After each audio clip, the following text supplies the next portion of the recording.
Welcome to A1 TV Telugu news. ముందుగా headlines చూద్దాం. Saudi bus ప్రమాదంపై ఎమ్మెల్యే మాజిద్ హుస్సేన్ తీవ్ర దిగ్భ్రాంతి. బాధిత కుటుంబాలకు అండగా ఉంటామని హామీ. ఓవైసీ సౌదీ ఎంబసీతో నిరంతర సమన్వయం. కారణాలపై స్పష్టత ఇవ్వాలని ట్రావెల్స్ పై అసంతృప్తి. వాళ్ళ వైఫల్యంతోనే కాంగ్రెస్ గెలిచిందన్న కవిత. ఖమ్మం జనం బాటలో కవిత సెటైర్లు. ప్రజా సమస్యలపై నిజమైన పోరాటం జాగృతే చేస్తుందన్న వ్యాఖ్య. హరీష్ రావే అన్ని ప్రశ్నలకు సమాధానమివ్వాలని డిమాండ్. కవిత వ్యాఖ్యలపై వివేకానంద్ ఘాటు కౌంటర్. 10 ఏళ్లు పదవిలో ఉన్నప్పుడు సమస్యలు కనిపించలేదా అని ప్రశ్న. కవిత విమర్శలు ప్రజల్లో అయోమయం సృష్టిస్తున్నాయన్న ఆరోపణ. అభివృద్ధి సమయాల్లో ఇలాంటి ఆరోపణలు సరికాదని వివేకానంద్ వ్యాఖ్య. ఐబొమ్మ రాకెట్ పై పోలీసులకు నాగార్జున అభినందనలు. మమ్మల్ని వేధించిన నెట్వర్క్ ఇదేనన్న నాగార్జున. అంతర్జాతీయ పైరసీ గ్యాంగ్ ను ఛేదించిన హైదరాబాద్ పోలీసులు. పైరసీని మూలం వరకు అణిచివేయాలని నాగార్జున పిలుపు. సినిమా పైరసీపై జరుగుతున్న తాజా చర్యలను స్వాగతిస్తూ పైరసీ చేయడమే కాకుండా దానిపై సవాల్ విసరం కూడా అతి దారుణమని మెగాస్టార్ చిరంజీవి తీవ్రంగా పేర్కొన్నారు. సినీ పరిశ్రమను నమ్ముకుని వేలాది మంది బతుకుతున్నారని, ఒక సినిమా వెనుక వందలాది కుటుంబాల జీవనం ఉంటుందని గుర్తు చేశారు. పైరసీ అరికట్టేందుకు పరిశ్రమ ఎన్నో ఏళ్లుగా పోరాటం చేస్తుందని, కానీ టెక్నాలజీ పెరుగుతున్న కొద్దీ ఈ ముప్పు మరింత పెరుగుతుందన్నారు. అయినా కూడా ఈ మహమ్మారిని అడ్డుకోవడంలో పోలీసులు చూపుతున్న చొరవ ఎంతో ప్రశంసనీయమని చిరంజీవి అన్నారు. గత పోలీస్ కమిషనర్ సివి ఆనంద్, ప్రస్తుత హైదరాబాద్ సిపి సజ్జనార్ ప్రత్యేక శ్రద్ధతో పనిచేశారని, వారి కృషితోనే ఈ కేసులు వేగంగా వెలుగు చూస్తున్నాయని అభినందించారు. సినిమా అంటే కళ మాత్రమే కాదు, లక్షల మంది ఆశలు, జీవనాధారమని గుర్తు చేస్తూ పైరసీని పూర్తిగా అరికట్టాలంటే ప్రభుత్వం, పోలీసులు, పరిశ్రమ కలిసి పనిచేయాల్సిందేనని పిలుపునిచ్చారు. ఇంతమంది కష్టాన్ని ఒకడు అప్పనంగా వచ్చి దోచుకుంటుంటే, దౌర్జన్యంగా వాడు ఎదురు సవాళ్ళు ఇసురుతుంటే ఇది తట్టుకోలేని పరిస్థితి. సో ఇలాంటి వాటికి మార్గం ఏమిటి, ఎలా బయటపడాలి అనే దాని మీద తర్జన పడుతున్న ఈ సమయంలో గత కమిషనర్ సివి ఆనంద్ గారి ఆధ్వర్యంలోనూ, అప్పుడు ఏఎస్పీ కవిత గారు, శ్రీనివాస్ గారు, వీళ్ళ అలాగే ఆయన వెళ్ళిపోయిన తర్వాత దాని తర్వాత మళ్ళీ ఇది ఇలాగే ఉంటుందా, ఇలాగే కుంటుపడిపోతుందా, ఇలాగే తెరమరుగైపోతుందా అనుకున్న సమయంలో సినిమా ఇండస్ట్రీ గురించి, సినిమా నష్టాల గురించి బాగా తెలిసినటువంటి, అన్ని రకాలుగా కాచి వడపోసినటువంటి, ఎంతో కన్సర్న్ ఉన్నటువంటి వ్యక్తి మన సిపి సజ్జనార్ గారు. ఆయన చూపించిన చొరవకి, ఆయన పెర్సిస్టెంట్ ట్రయల్స్కి మిగతా ఆఫీసర్స్ అందరూ సహకరించిన దానికి ఈ రోజున ఎవడైతే ఛాలెంజ్, ఏ పైరేట్ అయితే కనుక ఛాలెంజ్ విసిరేయడో దమ్ముంటే చూసుకోండి అతన్ని ఈ రోజున పట్టుకోవడానికి వారు సహకరించారు.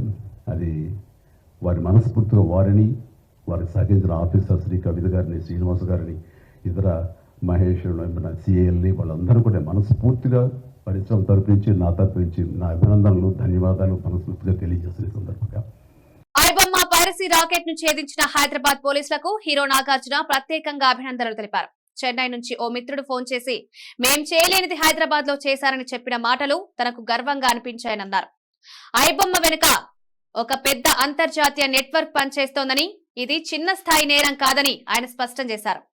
ఆ రాకెట్ పన్నాగాల వల్ల 6 నెలల క్రితం మా కుటుంబ సభ్యులు కూడా డిజిటల్ గా 2 రోజులు అవస్థలు పడ్డారని ఆయన ఆవేదన వ్యక్తం చేశారు.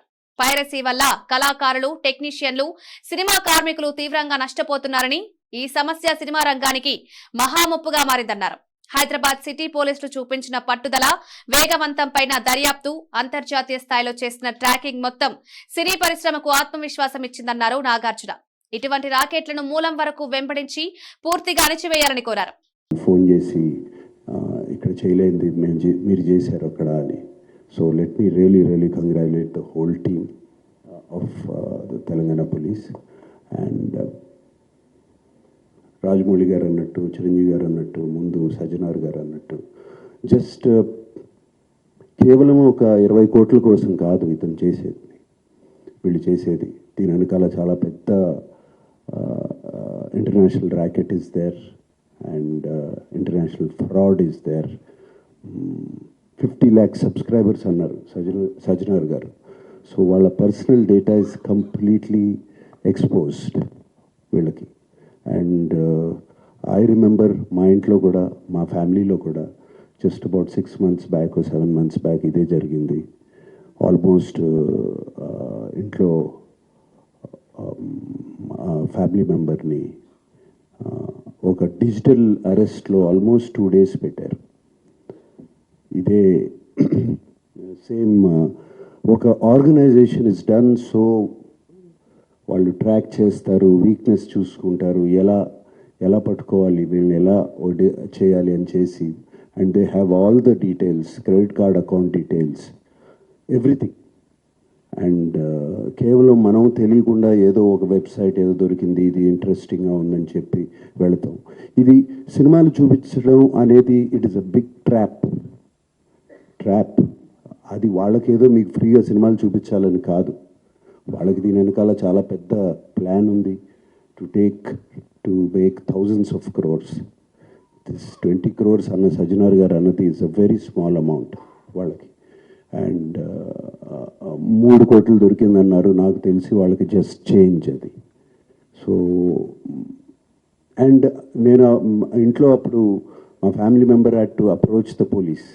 నాకు ఇలా జరుగుతుంది అంటే ఇమీడియట్గా when police came on line వచ్చినగానే వాళ్ళు 1 సెకండ్లో మాయమైపోయారు. వాళ్ళని ట్రేస్ చేయడం కూడా కుదరలేదు తర్వాత, అంత పకడ్బందీగా ఉన్నారు.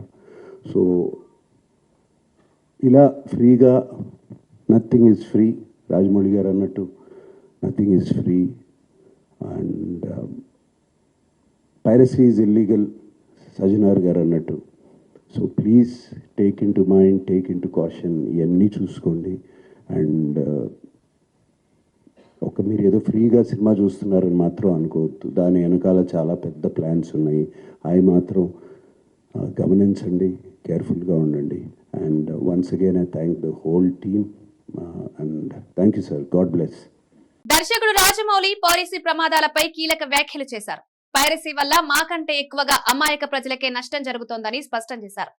ఫ్రీగా సినిమా చూపిస్తున్నట్టుగా కనిపించే ఈ వెబ్సైట్లు, యాప్లు అసలుకు మీ ఫోన్లోని వ్యక్తిగత డేటా అంతా దోచుకుంటాయని, ఇది చిన్న నేరం కాదు, వేల కోట్ల రూపాయల అంతర్జాతీయ రాకెట్ గా పనిచేస్తోందన్నారు.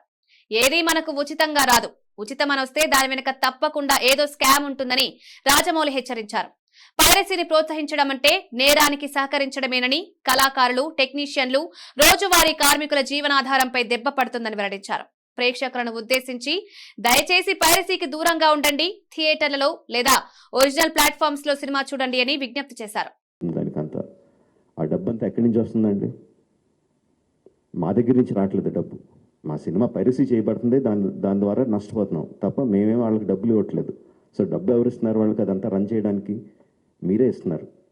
మీ పర్సనల్ డేటా అమ్మడం ద్వారా ఇస్తున్నారు. సో ఈ పర్సనల్ డేటా అన్నది చాలామందికి తెలియకపోవచ్చు, చాలామందికి తెలియచ్చు, చాలామందికి తెలియకపోవచ్చు.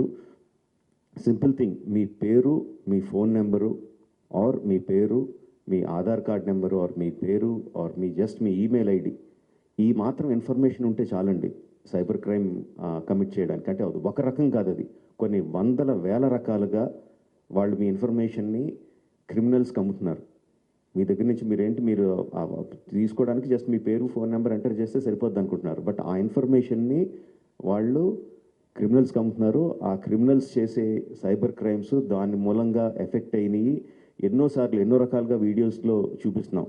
జస్ట్ డబ్బులు పోవడం కాదు, ప్రాణాలు పోయే వరకు వెళ్తుంది. సో ప్లీజ్ అండర్స్టాండ్, మాకన్నా కూడా మీరు ఎక్కువ లూజ్ అవుతున్నారు ఈ పైరసీ చేయడం మూలంగా. Please don't get affected. Every one has a choice.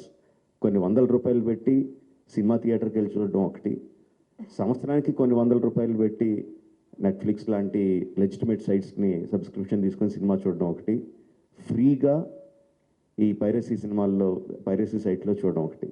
The choice is yours. లెజిటిమేట్గా చూస్తారా ఆర్ ప్రాణాల మీదకి తెచ్చుకుంటారా? The choice is yours. Quthbullapur నియోజకవర్గంలోని దుండిగల్ మున్సిపల్ పరిధిలో ముఖ్య కార్యక్రమానికి వేదికైంది. తెలంగాణ రైజింగ్ గ్లోబల్ సమ్మిట్ 2025 ఏర్పాట్లలో భాగంగా ఉప ముఖ్యమంత్రి భట్టి విక్రమార్క మల్లు నేతృత్వంలో ఉన్నత స్థాయి బృందం దుండిగల్ చేరుకున్నారు. హైదరాబాద్ లో వచ్చే నెల 8, 9 తేదీల్లో నిర్వహించనున్న ఈ అంతర్జాతీయ సమ్మిట్ కోసం అవసరమైన వేదిక, విస్తీర్ణం, పార్కింగ్, రోడ్ సౌకర్యాలు, లాజిస్టిక్స్ వంటి అంశాలను సమగ్రంగా పరిశీలించినట్లు అధికారులు తెలిపారు.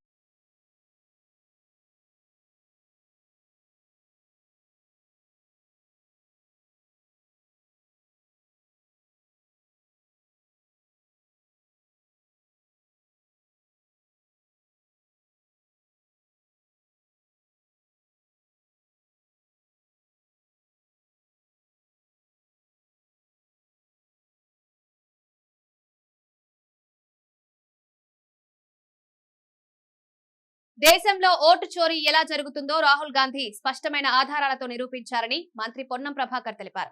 ఓటింగ్ వ్యవస్థను దెబ్బతీసే ప్రయత్నాలు దేశ ప్రజాస్వామ్యానికి ప్రమాదమని, దీనిపై ప్రజల్లో విస్తృతమైన అవగాహన కల్పించడం తెలంగాణ ప్రభుత్వ ధ్యేయమన్నారు. హైదరాబాద్ లో మీడియాతో మాట్లాడిన మంత్రి పొన్నం కేంద్రంలో అధికారంలోకి రావాలనే కోరికతో బీజేపీ అక్రమ మార్గాలను ఎంచుకుంటోందని ఆరోపించారు. అధికారంలో ఉన్న భారతీయ జనతా పార్టీ ఎన్నికల కమిషన్ ను తమ అనుబంధ సంస్థగా జేబు సంస్థగా మార్చుకొని ఈరోజు దేశవ్యాప్తంగా ఓటు చోరీ ఏ విధంగా అప్రజాస్వామికంగా పాల్పడుతుందో అనేక సందర్భాల్లో అనేక రాష్ట్రాల్లో రాహుల్ గాంధీ గారు ఆధారాలతో నిరూపించినారు.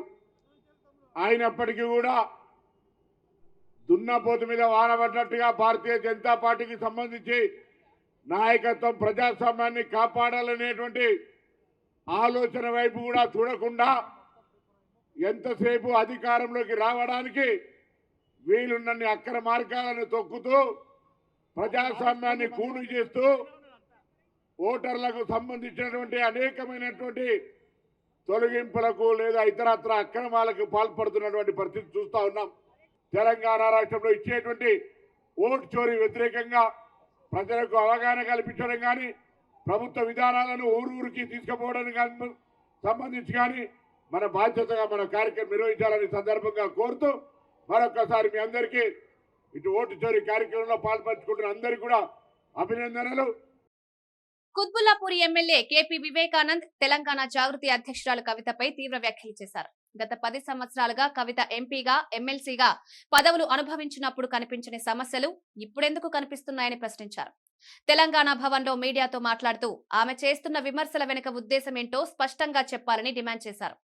ఎవరిని సంతోషపరచడానికి, ఎవరికి ప్రయోజనం చేకూర్చడానికి, ఏ పార్టీకి లాభం కలిగించడానికి ఈ వ్యాఖ్యలు చేస్తున్నారో ప్రజలు తెలుసుకోవాలన్నారు. కవిత వ్యాఖ్యలు తెలంగాణ ప్రజల్లో అయోమయం సృష్టించే విధంగా ఉన్నాయని, రాజకీయ ప్రయోజనాల కోసం మాత్రమే చేస్తున్న విమర్శలని విమర్శించారు.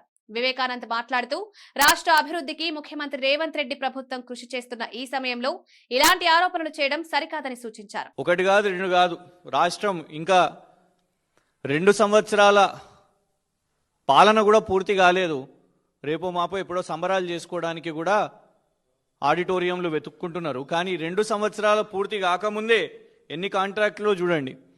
New college of veterinary science at Kodangal 145 కోట్ల కాంట్రాక్టు కేఎల్ఎస్ఆర్ ఇన్ఫ్రాటెక్కి. పరిగి నుంచి వికారాబాద్కు రోడ్లు వేయడానికి 185 కోట్లు ఇదే కేఎల్ఎస్ఆర్ ఇన్ఫ్రాటెక్కి. బషీరాబాద్ టు మైలావర్ రోడ్ వికారాబాద్ జిల్లాలో 116 కోట్ల కాంట్రాక్టు కేఎల్ఎస్ఆర్ ఇన్ఫ్రాటెక్కి. లిఫ్ట్ ఇరిగేషన్ స్కీమ్ పాలేరులో, సూర్యాపేటలో కేఎల్ఎస్ఆర్ ఇన్ఫ్రాటెక్కే 191 కోట్లు. Rajiv Gandhi lift irrigation scheme సూర్యాపేటలో 319 కోట్లు కేఎల్ఎస్ఆర్ ఇన్ఫ్రాటెక్కే. రిమైనింగ్ వర్క్స్ ఆఫ్ పైప్లైన్స్ హెచ్ఎండబ్ల్యూఎస్లో కేఎల్ఎస్ఆర్ ఇన్ఫ్రాటెక్కే 168 కోట్లు. ఇలా ఇన్ని కోట్ల కాంట్రాక్ట్లు. లేటెస్ట్ రేవంత్ రెడ్డి గారి పెట్ ప్రాజెక్ట్ ఆయన వెబ్సైట్లో పెట్టుకున్నాడు. కేఎల్ఎస్ఆర్ ఇన్ఫ్రాటెక్ వెబ్సైట్లోకి వెళ్ళి తీసుకున్న స్క్రీన్ షాట్ ఇది. ఎందుకంటే ఇప్పటి వరకు అవార్డు అయిందా లేదా బయటకైతే చెప్తలేరు, కానీ ఆయన పెట్టుకున్నట్టు young India integrated schools, young India integrated residential schools నిర్మాణం కాంట్రాక్ట్లు కూడా ఇదే కేఎల్ఎస్ఆర్ అనే కంపెనీకి ఇస్తున్నట్టు వాళ్ళు వెబ్సైట్లో పెట్టుకున్నారు. సరే, కాంట్రాక్ట్లు సర్వసాధారణంగా వస్తాయి.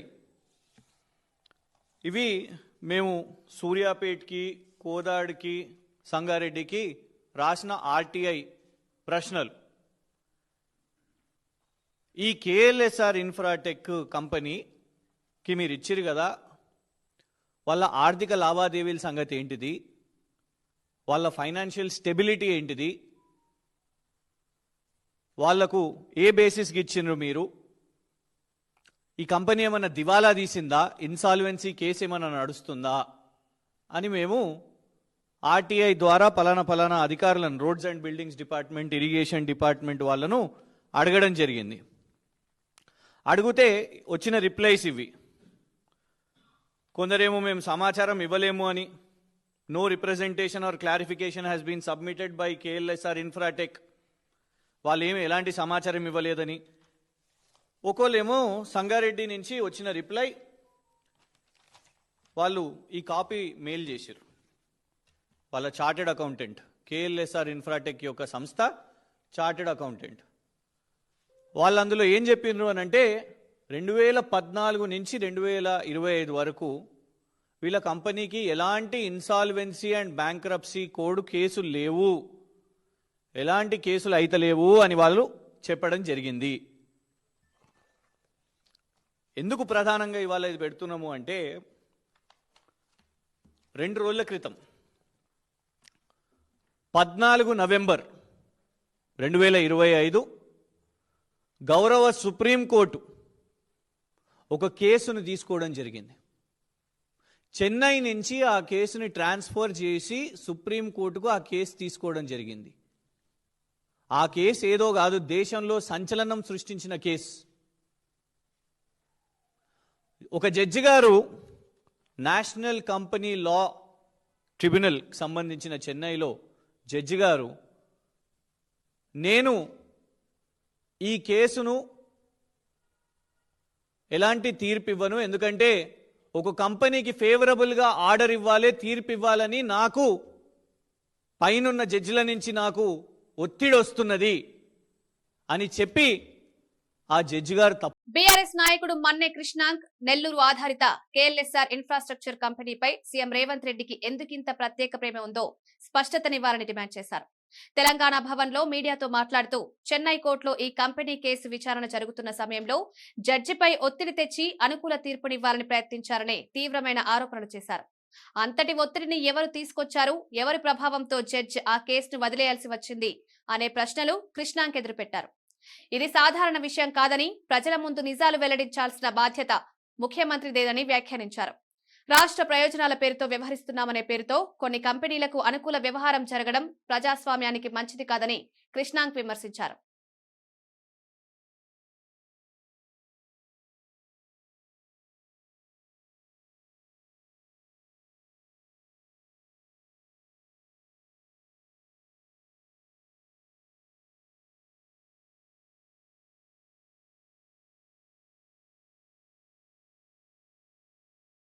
సౌదీ అరేబియాలో జరిగిన ఘోర బస్సు ప్రమాదంపై హైదరాబాద్ సిపి సజ్జనార్ తాజా అప్డేట్ ఇచ్చారు. ఈ నెల 9న మొత్తం 54 మంది మక్కాకు యాత్రకు వెళ్లినట్లు తెలిపారు.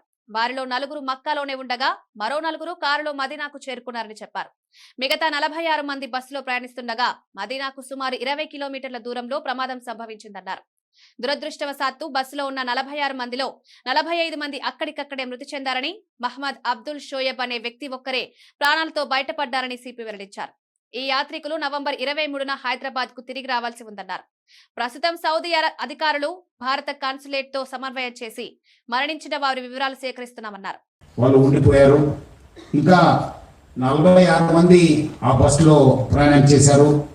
మదీనాకు ఇంకా దగ్గర ఉన్నప్పుడు 25 కిలోమీటర్స్ దగ్గర ఉన్నప్పుడు ఒక ఆయిల్ ట్యాంకర్తోనే యాక్సిడెంట్ కావడం జరిగింది. దాంట్లో నేను అంతకుముందు చెప్పినట్లు మొహమ్మద్ అబ్దుల్ షోయబ్ అనేవాడే ఒక సర్వైవర్ ఉన్నారు. ఆమె ఐసీయూలో, సౌదీ జర్మన్ హాస్పిటల్లో ఐసీయూలో ట్రీట్మెంట్ జరుగుతుంది. ఇంకా 45 మంది చనిపోయారని చెప్పి మనకు ఇప్పుడే తెలుస్తుంది. వాళ్ళు లోకల్ హాస్పిటల్కి షిఫ్ట్ చేశారని చెప్పి తెలిసింది. వాళ్ళందరూ కూడా పోయిన వాళ్ళు 23కు వాళ్ళు రిటర్న్ టికెట్ ఉండింది జడ్డా నుంచి హైదరాబాద్కు. ఇంకా ఎవరెవరు ఏమేమో ఎక్కడి నుంచి అనేది మనము ఆ ఒక సమాచారాన్ని రాష్ట్ర ప్రభుత్వము, హైదరాబాద్ పోలీసు కూడా కలెక్ట్ చేయడం జరుగుతుంది. సౌదీ అరేబియాలో చోటు చేసుకున్న తీవ్ర ప్రమాదంపై నాంపల్లి ఎమ్మెల్యే మాజిద్ హుస్సేన్ తీవ్ర దిగ్భ్రాంతి వ్యక్తం చేశారు. ఈ ఘటనలో ప్రాణాలు కోల్పోయిన యాత్రికుల కుటుంబాలకు తన ప్రగాఢ సానుభూతిని తెలిపారు. ప్రమాదం జరిగిన వెంటనే అసదుద్దీన్ ఓవైసీ సౌదీ ఎంబసీతో నిరంతరంగా సంప్రదింపులు కొనసాగిస్తున్నారని వెల్లడించారు. బాధిత కుటుంబాలకు అండగా ఉండి అవసరమైన సహాయం అందించేందుకు అన్ని చర్యలు తీసుకుంటామని భరోసానిచ్చారు. టూర్స్ అండ్ ట్రావెల్స్ నిర్వాహకులు ప్రమాదం ఎలా జరిగింది అనే విషయంలో స్పష్టత ఇవ్వలేకపోతున్నారన్నారు. దీనిపై పూర్తి వివరాలు సేకరించేందుకు అధికారులతో కలిసి పనిచేస్తున్నామన్నారు. బాధితుల వివరాలు, సహాయక చర్యలు, మృతదేహాల రవాణాపై త్వరలో స్పష్టమైన సమాచారం అందిస్తామని హామీ ఇచ్చారు. इंडियन कॉन्सुलेट से वहाँ पे राब्ता किया है और हम पूरी कोशिश कर रहे हैं कि हमें और एग्जैक्ट नंबर्स और क्या उनके लिए हो सकता है उसकी पूरी कार्रवाई हम कर सकें। मैं यहाँ पे इंडिविजुअली फैमिली मेम्बर से मिलने की पूरी कोशिश कर रहा हूँ। मेरे सामने जो फैमिलीज अभी तक सुबह से जो आए थे वो एक हमारे मेहदीपट्टनम हल्के में एक फैमिली है जिसके भाई ने मुझे कॉल किया था, उनकी बहन, उनके भाई, उनके बच्चे की एक फैमिली उसमें उनका इंतकाल हुआ है। मुरादनगर में हमारे सीनियर मोस्ट हमारे अजीज महमूद भाई साहब है जिनकी अहलिया का, उनकी एडवोकेट बेटी का, उनकी साली का, उनके बच्चों का उसमें इंतकाल हुआ है। जिले से आपकी फैमिली है जिसमें 7 मेंबर्स का इंतकाल हुआ है, आपकी भी फैमिली है जिसमें कई लोगों का इंतकाल हुआ है। तो फिलहाल फैमिली मेंबर्स के सामने और ये जो टूर्स एंड ट्रैवल्स जो लेके गए थे ये लोग इनके सामने क्लैरिटी नहीं दे पा रहे हैं कि क्या होगा क्या नहीं होगा। हम हमारे तरफ से ये भी कोशिश कर रहे हैं कि फौरी तौर पे हमने हमारे तरफ से कुछ जिम्मेदारों को फौरी तौर पे रवाना किया है जो अभी 11 बजे की फ्लाइट से जिद्दा के लिए रवाना हुए और वो इंशाल्लाह 5 बजे तक वहाँ पे पहुंचेंगे और इंडियन एम्बेसी से कोऑर्डिनेट करते हुए हमें अपडेट देंगे। और जो खानदानों का भी जो मुतालबा है वो सुनना है। फिलहाल वो बेइंतहा तकलीफ में है और उनके दर्द को शायद తెలంగాణ జాగృతి అధ్యక్షురాలు కవిత ప్రభుత్వం మీద నిజమైన పోరాటం చేయడంలో బీఆర్ఎస్ బీజేపీ పూర్తిగా విఫలమయ్యాయని తీవ్ర వ్యాఖ్యలు చేశారు. ఖమ్మం జిల్లాలో నిర్వహించిన జనం బాట కార్యక్రమంలో మాట్లాడుతూ ప్రభుత్వంపై తీవ్రమైన వ్యతిరేకత ఉంది, గ్రామాల్లో ప్రజలు కాంగ్రెస్ ను తిట్టుకుంటున్నారు, జూబ్లీహిల్స్ లో కాంగ్రెస్ గెలవడం ప్రజల మద్దతు కాకుండా విపక్షాల వైఫల్యానికి నిదర్శనమని స్పష్టం చేశారు. ఇకపై ప్రజల సమస్యలపై ధైర్యంగా పోరాటం చేసి బలమైన విపక్ష పాత్రను జాగృతే పోషిస్తుందని ప్రకటించారు. ఆరోపణలు చేస్తున్న వాళ్లు పక్కకు తొలగి తమపై వేసిన విమర్శలకు హరీష్ రావు స్వయంగా సమాధానం ఇవ్వాలని కవిత డిమాండ్ చేశారు. జాగృతి నుండి అస్గర్ ఖాన్ గారికి, అదేవిధంగా ఏ సంఘానికి సంబంధం లేకుండా సింగరేణిలో మరి మీరు కష్టపడుతూ మొత్తం యావత్ తెలంగాణ సమాజానికి వెలుగులిస్తున్నటువంటి సింగరేణి గని కార్మికులందరికీ పేరు పేరున హృదయపూర్వకంగా నా నమస్కారాలు తెలియజేస్తా ఉన్నాను. ప్రత్యేకించి మీ అందరికీ తెలుసు, సింగరేణి సంస్థను కాపాడడానికి తెలంగాణ రాష్ట్రం వచ్చిన తర్వాత అనేక కార్యక్రమాలు చేసుకున్నాం. ఇప్పుడు డిపెండెంట్ ఉద్యోగాలను కూడా కాపాడుకోలేనటువంటి ఒక అసక్తతలో ఉన్నాం. మరి కనీసం 2 ఏళ్ల నుంచి మనందరం మొత్తుకుంటుంటే మెడికల్ బోర్డు కూడా కరెక్ట్గా పెడతలేరు. పెట్టినట్టే పెట్టి ఒక 54 మందికి ఇస్తున్నామని చెప్పి మాట్లాడి అందులో 3 4 సెలెక్ట్ చేసి మొత్తం 50 క్యాన్సిల్ చేసింది. ఖచ్చితంగా మెడికల్ బోర్డు పెట్టాల్సిందే, సింగరేణిలో డిపెండెంట్ ఉద్యోగాలు ఉండాల్సిందే. ఈ నినాదంతో 19వ తారీఖు నాడు హైదరాబాద్లో హెచ్ఎంఎస్ మరియు తెలంగాణ జాగృతి ఆధ్వర్యంలో సింగరేణి కార్పొరేట్ ఆఫీసుని ముట్టడి చేయబోతా ఉన్నాం. దీనికోసం ఆల్రెడీ కార్యాచరణ తీసుకోవడం జరిగింది. ఎందుకు ఇదే ప్రధాన అంశంగా చెప్తున్నా అంటే, సింగరేణి కార్మికుడు తన ఉద్యోగాన్ని, డిపెండెంట్ ఉద్యోగాన్ని ఒక ఇన్సూరెన్స్ పాలసీ లాగా భావిస్తాడు. నాకు ఇబ్బంది అవుతుంది కానీ నా తర్వాత నా పిల్లగానికో, నా అల్లుడికో, నా బిడ్డకో జాబ్ వస్తుంది అని చెప్పి ఒక ధీమాతో ఉంటారు. కానీ ఆ ధీమా కూడా లేకుండా ఇవాళ ఈ ప్రభుత్వం చేసింది. కాబట్టి ఇది ప్రథమ ప్రాధాన్య అంశంగా దీని మీద పోరాటం చేయదలుచుకున్నాం. అట్లనే మనకు ఇల్లు కావాలనేటటువంటి కళ ఉంటుంది. ఓన్ యువర్ హౌస్ అనేటటువంటి అంశాన్ని అనేక సార్లు పోరాటం చేసినాం. కొంత సాధించుకోగలిగినాం, కొంత మేరకు లోన్లు ఇప్పించుకోగలిగినాం. కానీ సొంత ఇల్లు మరి ఉంటుందా సింగరేణి నుంచి రిటైర్ అయిపోయే టైంలో అంటే ఏమీ కూడా అగమ్య గోచరమైనటువంటి పరిస్థితి ఉన్నది. అది 2వ ప్రాధాన్యత అంశంగా తీసుకున్నాం. ఇక 3వది ఇన్కమ్ ట్యాక్స్. ఎన్నోసార్లు నేను ఎంపీగా ఉన్నప్పుడు పార్లమెంట్లో కూడా అడగడం జరిగింది. సింగరేణి గని కార్మికులకు స్లాబ్తో సంబంధం లేకుండా అసలు ఇన్కమ్ ట్యాక్స్ రద్దు చేయండి అని కేంద్ర ప్రభుత్వాన్ని పదే అడిగినాం. వాళ్ళు ఏనాడు పట్టించుకోలేదు. ఇప్పుడున్నటువంటి ప్రభుత్వాలు మరి దాని మీద శ్రద్ధ చూపడం లేదు. ముఖ్యమంత్రి గారు 50 సార్లను 100 సార్లను ఢిల్లీకి పోయి వచ్చారు. తిరుమల శ్రీవారి దర్శనంతో తిరుమల ప్రాంతం నేడు సినీ రంగం సందడిగా మారింది. తెలుగు సినీ నటుడు సాయి దుర్గా తేజ్ ఉదయం వేళ ఆలయానికి చేరుకుని స్వామివారి సేవలో పాల్గొన్నారు. కుటుంబ సభ్యులతో పాటు వచ్చిన ఆయన సాధారణ ప్రదక్షిణ మార్గం ద్వారా వెళ్లి స్వామివారిని దర్శించుకున్నారు. ఇటీవల తన కొత్త సినిమాకు సంబంధించిన కార్యక్రమాలు మొదలయ్యాయని, ఆ ప్రాజెక్టు విజయవంతం కావాలని స్వామివారిని కోరుకున్నట్టు తెలిపారు.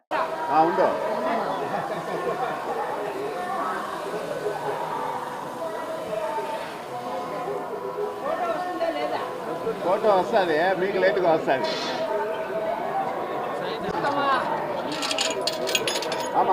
ఆశీర్వాదం పొందాం. ఓకే.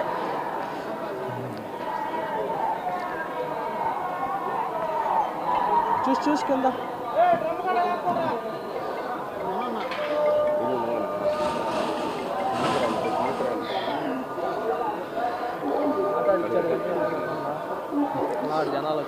సార్ ఇదే పెట్టేద్దాం వయసు నరేంద్ర జనాలు వచ్చేస్తారు జనాలు వచ్చేస్తారా అవన్నీ అడగకూడదు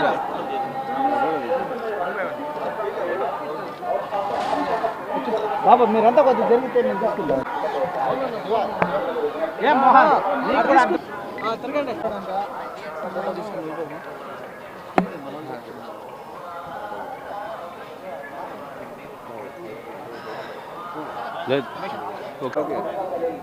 ఏం లేదండి, స్వామివారికి థ్యాంక్స్ చెప్తాను వచ్చానండి. ఆయన నాకు మంచి సినిమాలు ఇచ్చారు, మంచి లైఫ్ ఇచ్చారు. సో ఆయనకి థ్యాంక్స్ చెప్పుకుందాం వచ్చాను.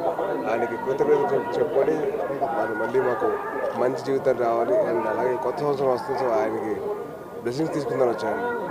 Thank you. నెక్స్ట్ ఇయర్ సంబర్లో ఏటిగట్ సినిమా వస్తుందండి. దాంతో నెక్స్ట్ ఇయర్ ఉంటుందండి. అదే నెక్స్ట్ ఇయర్ ఉంటుందండి. Next year. వార్తలు ముగించే ముందు ముఖ్యాంశాలు మరోసారి. సౌదీ బస్సు ప్రమాదంపై ఎమ్మెల్యే మాజిద్ హుస్సేన్ తీవ్ర దిగ్భ్రాంతి. బాధిత కుటుంబాలకు అండగా ఉంటామని హామీ. ఓవైసీ సౌదీ ఎంబసీతో నిరంతర సమన్వయం. కారణాలపై స్పష్టత ఇవ్వలేని ట్రావెల్స్ పై అసంతృప్తి. వైఫల్యంతోనే కాంగ్రెస్ గెలిచిందన్న కవిత. ఖమ్మం జనం బాటలో కవిత సెటైర్లు. ప్రజా సమస్యలపై నిజమైన పోరాటం జాగృతే చేస్తుందన్న వ్యాఖ్య. హరీష్ రావే అన్ని ప్రశ్నలకు సమాధానమివ్వాలని డిమాండ్. కవిత వ్యాఖ్యలపై వివేకానంద్ ఘాటు కౌంటర్. 10 ఏళ్లు పదవిలో ఉన్నప్పుడు సమస్యలు కనిపించలేదా అని ప్రశ్న. కవిత విమర్శలు ప్రజల్లో అయోమయం సృష్టిస్తున్నాయన్న ఆరోపణ. అభివృద్ధి సమయాల్లో ఇలాంటి ఆరోపణలు సరికాదని వివేకానంద్ వ్యాఖ్య. ఐబొమ్మ రాకెట్ పై పోలీసులకు నాగార్జున అభినందనలు. మమ్మల్ని వేధించిన నెట్వర్క్ ఇదేనన్న నాగార్జున. అంతర్జాతీయ పైరసీ గ్యాంగ్ ను ఛేదించిన హైదరాబాద్ పోలీసులు. పైరసీని మూలం వరకు అణిచివేయాలని నాగార్జున పిలుపు. ఇవి ఈనాటి వార్తా విశేషాలు. మరో బులెటిన్ లో మళ్ళీ కలుద్దాం. నమస్కారం.